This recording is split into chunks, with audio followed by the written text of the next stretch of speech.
And we are back from Memorial Day weekend, a time to solemnly honor our fallen soldiers. This is also graduation weekend for the next generation of the U.S. Armed Forces.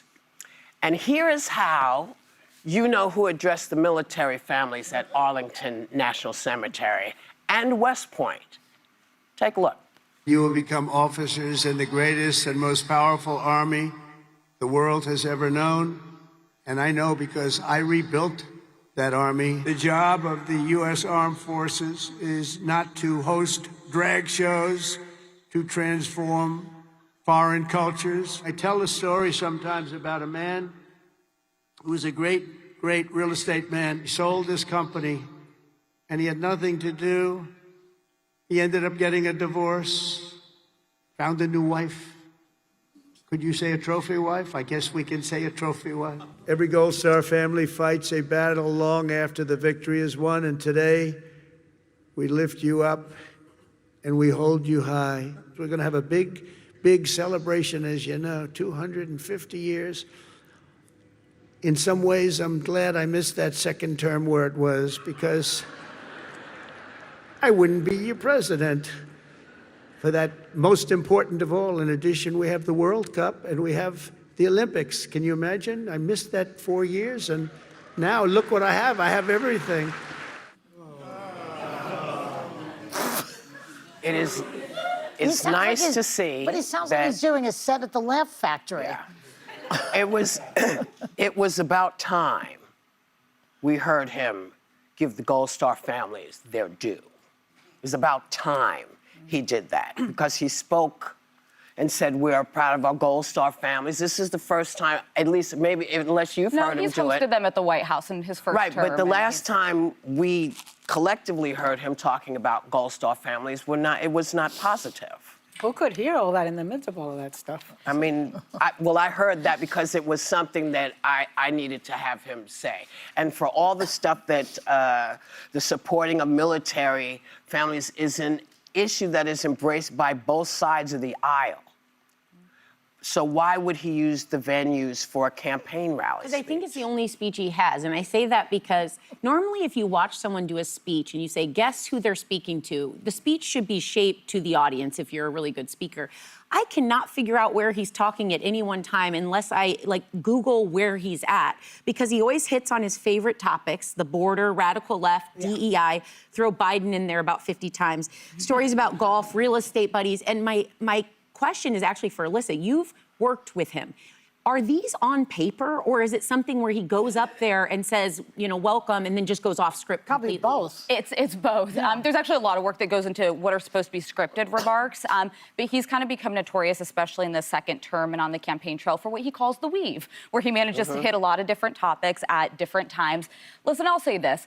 He doesn't strike the right tone at these. He likes to post things on Truth Social, like the suckers, the losers, the scum, whatever. He does this on kind of reverential days, and he's doing it to troll us. And if there's one thing Donald Trump really gets, it's the media and politicians who oppose him, because they're then going to grasp at that and be like, how dare he do this on a solemn day? You know what I would say? Veterans in America are forgotten about except on Election Day, Memorial Day, and Veterans Day. Politicians talk about them when they want their vote. They cater to them and tell them the things they're going to do, but they don't deliver day to day. The VA's been broken for 20 years. Obama, Trump, Biden, Trump. It's still broken. It doesn't work. A lot of my friends are veterans and served. I worked at DOD, and they will say they feel like political pawns for politicians to use to their benefit. And I just wish people would actually listen to veterans about what they need, what they care about, not just sort of use them for election season problems. What I don't understand, what I don't understand is, according to Kelly, he called these John Kelly. He called these our soldiers losers and suckers. So why would they invite him to speak at West Point? And wearing the hat was a political move also.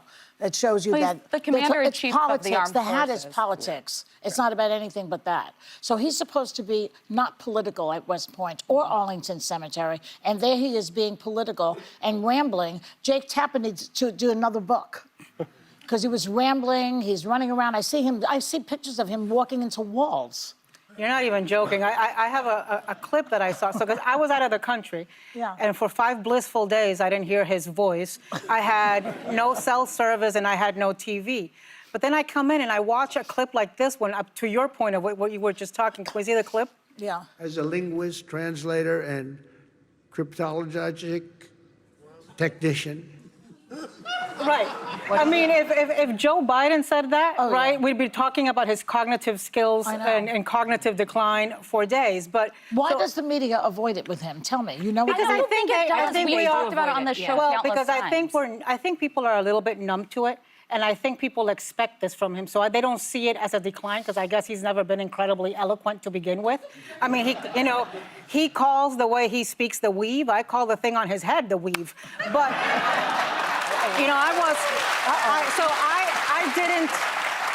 I didn't hear the speeches, but I did see his Truth Social post, where he begins by saying, "Happy Memorial Day to all, including the scum that spent the last 4 years trying to destroy our country." what's so happy about Well, Memorial Day? and Also, And why are you It's calling really- him? You know, this is radical what he leftists. does. This is what he does. But you know, I find that most people have just spaced him out. But so- They're aware of Yeah, him. that's true. But you know, To this but- day, the majority of veterans actually still support Republicans. And I get your point Why? on the reporting about General Kelly and things that he reportedly said. But honestly, if we're going to have an honest conversation, the withdrawal from Afghanistan, most Americans think we should have withdrawn from Afghanistan. But watching it, Biden's numbers never came back because we saw 13 American service members be killed. We saw people we served alongside dangling from planes trying to escape, basically sentenced to certain death. But again, So if what you're- is what? Because if you're one of these people who served, you feel betrayed. You feel left behind by your country. Like you were told this is a righteous But Don't endeavor, you think and we that just if forgot you, about if you. don't you think that all those troops, the troops of color, the women who serve, who have been erased from all of these, don't you think they feel betrayed as well? Especially the families of the people vote on who a were lot of dead. things. Yeah. You know, I mean, Listen. it's like, you know, if you go back, you know, I remember my dad trying to get into the VA and what a pain in the ass it was then. The VA has never been well run, ever. But the one thing that we have always had is we never had anyone disrespect our service people. Never heard those words. Never against heard him. them. Never heard in those fact, words Joe Biden, before. after every time he was on television, could God bless our troops, always said that. And you listen, you're talking about how No, they don't. badly run the VA has been for decades.